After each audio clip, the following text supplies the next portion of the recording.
suis Blandine Rita Boumba, épouse Léon de Le Mali. Je suis maman de 8 enfants et grand-mère de 4 petits-enfants. Je suis inspecteur central du Trésor, donc je travaille à la Direction générale de la comptabilité publique et du Trésor, où en ce moment je suis inspecteur vérificateur au cabinet du directeur général. Je suis également fondatrice de 2 écoles, l'école supérieure d'hôtellerie de Libreville, la première au Gabon, et l'institut privé de formation professionnelle L'Ange de la Maison. Je suis également directeur général de la société de nettoyage Care et Services. J'ai un master en gestion stratégique des ressources humaines et j'ai un diplôme d'inspecteur du Trésor que j'ai obtenu à Ouagadougou.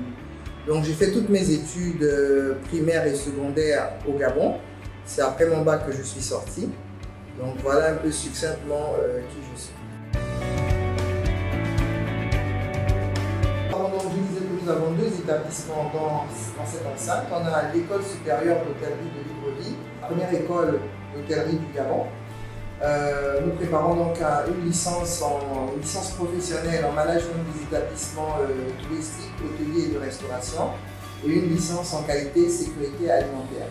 À côté, nous avons un institut privé de formation professionnelle qui va donc former des opérationnels à partir du niveau savoir lire et écrire jusqu'au niveau BTS.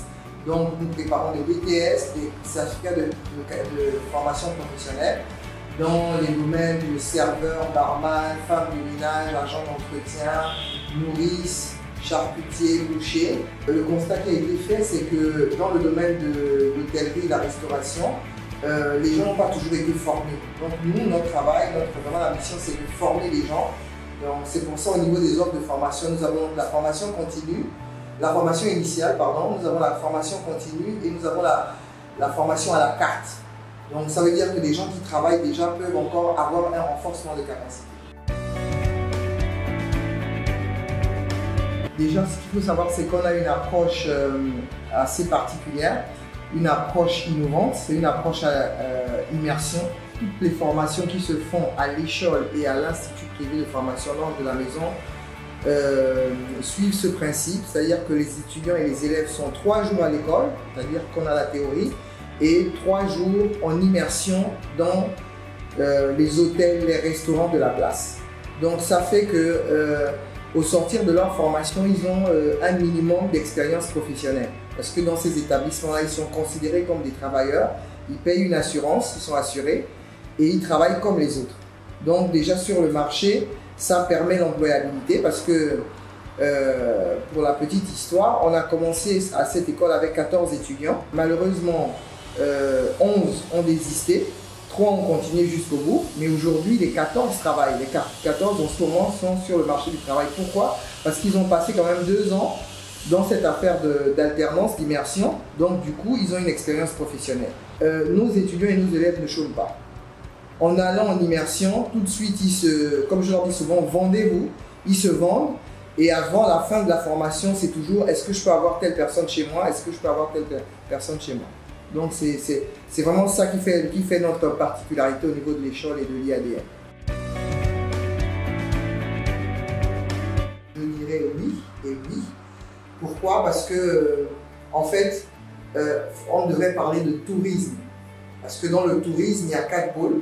Il y a donc l'hôtellerie, la restauration, il y a l'hébergement, la restauration, pardon, le transport et les loisirs. Donc en ce moment, dans notre pays, il y a des politiques qui sont mises en place pour développer le tourisme. Donc aujourd'hui, cette école tombe par point nommé pour répondre à ces besoins-là.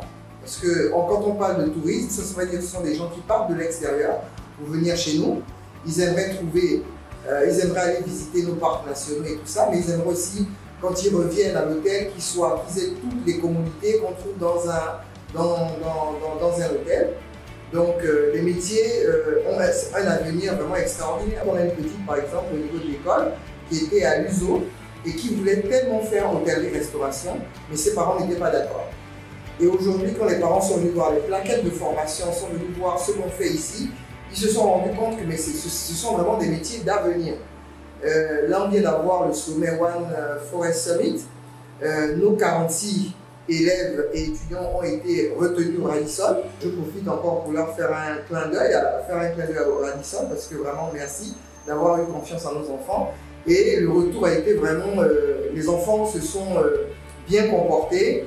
Le Radisson a été très content, nous a remerciés et nous a même promis peut-être qu'il prendrait certains de nos étudiants là-bas qui sont même déjà en immersion chez eux. Donc ce sont vraiment des métiers d'avenir. Dans un avenir très proche, c'est-à-dire à court terme, on aimerait ouvrir à Mwanda, à Port-Gentil, à Lambaréné. Et on aimerait aussi renforcer les capacités de ceux qui travaillent déjà. Parce qu'on n'a pas encore vraiment développé cette partie-là en matière d'hôtellerie et restauration. Les renforcements de capacité qu'on fait jusque-là, ce sont surtout les techniciens de surface.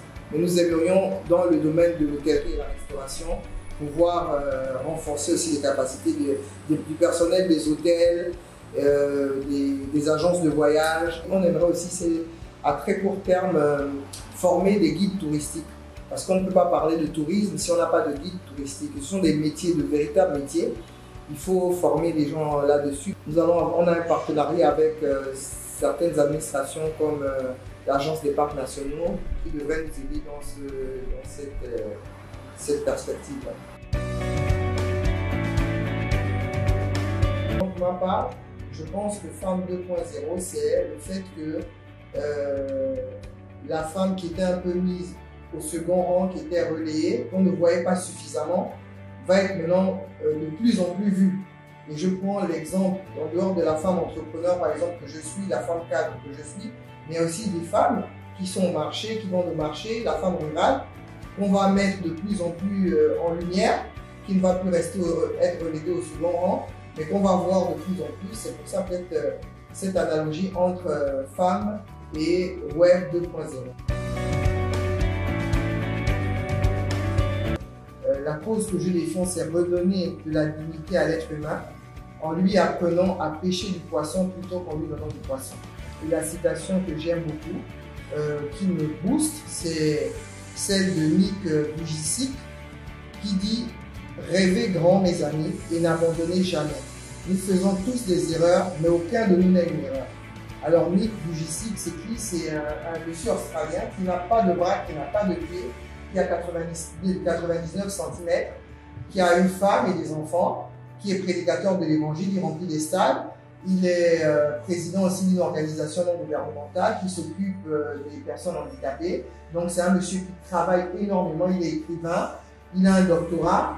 L'objectif ici, c'est de dire aux gens, tant que tu as la vie, tu peux faire quelque chose. Même celui qui n'a pas de main et de pied fait quelque chose, à plus forte raison, nous donc apprenons à rêver, rêvons grand et faisons des choses et on va faire bouger notre pays, on va pouvoir développer notre pays.